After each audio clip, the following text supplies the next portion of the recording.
Good afternoon guys, my name is Aditya and you are watching Aditya Pungal blogs. फिलहाल आज हम जाने वाले हैं अपने मामा के साथ गांव की तरफ और हम जा रहे हैं उनकी स्कॉर्पियो में। और इतनी ऊंची लगती है ना, लेकिन नॉर्मल हमारे पास जो है नॉर्मल हैचबैक कार है तो उसके अंदर इतना फील नहीं होता, लेकिन इतनी ऊंची फील होती है। देख सकते एक ट्रक भी इसके लेवल का आता है। सो आज हम वहीं पर ही जाने वाले हैं और वहीं पर जाके आपको कुछ चीज़ें दिखाऊंगा। वहाँ का जो महादेव का मंदिर है, तो मैं मिलता हूँ आपको डायरेक्ट वहीं पर। तब तक के लिए बाय।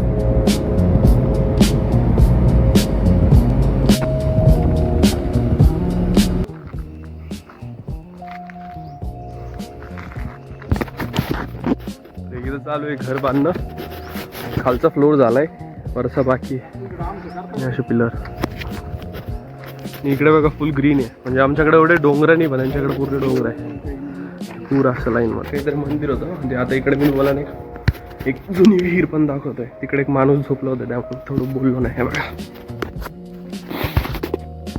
म्हणजे पूरच जुनं बांधकाम आहे विटाचं। याच्यात बेंडूक आहे का हे ते अजून तर मला काही दिसत नाही। वॉटर इतकं क्लिअर आहे याचं।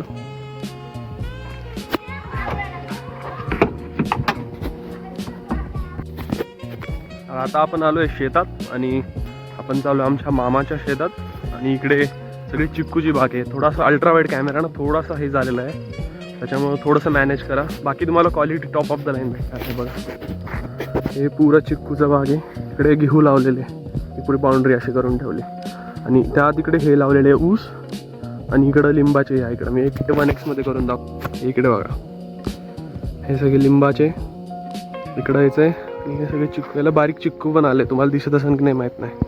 तर आपण गाडी तिकडे मागे पार्क केली होती, कारण की हा जो रस्ता आहे ना शेताकडे जायचा तो थोडासा छोटा आहे, तर मग त्याच्यामुळे इकडून गाडी जात नाही। तर मग गाडी तिकडे मागे पार्क करून आपण आता पायी समोर चाललो आहे। आणि एकदम ते म्हणता ना टोचन ऊन, तसं एकदम टोचन ऊन पडतंय डोळ्यावरती, त्यामुळे मी माझे सनशेड्सच घातले आता। आणि इकडे पण समोर पण व्हीटच लावलेलं आहे, घेऊ लावलेलं आहे असं त्या तिकडे। इकडे पुरं जे सीताफळाची बाग आहे, इकडे पण पुरी सीताफळाची बाग लावलेली आहे। हे कशाचं आहे मला पण नाही माहिती। आणि इकडं मक्का लावली आहे। हालाकी यांच्या इकडे ना इकडे पण सीताफळाची जास्त, म्हणजे याला फळ आता उगत आहे आणि फार्मिंगसाठी टोटल रेडी आहे असं काही लावलेलं आहे। तर अजून आपल्याला त्या तिकडे दूर जायचं आहे आणि मला का माहीत नाही अशी श्वास चढती, त्याच्यामुळे बोलायला थोडा गॅप घेऊन बोलावं लागतंय।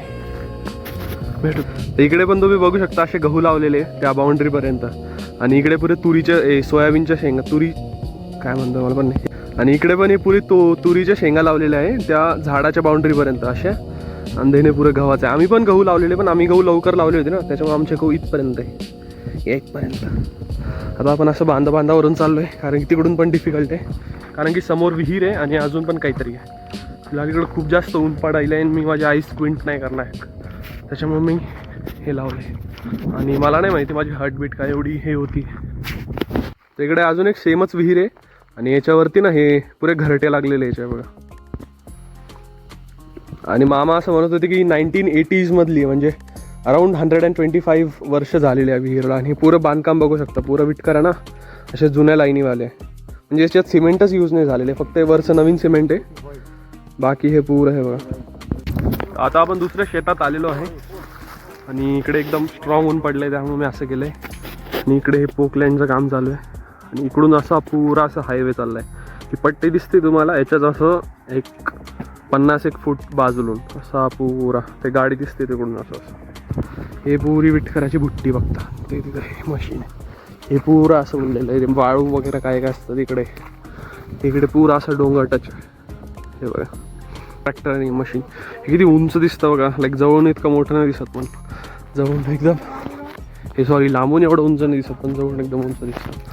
आणि याची ना फन पार्ट मी याच्यावर रीलवर बघितली होते बघा, हे मोठी किती जाड आहे बघा एवढं।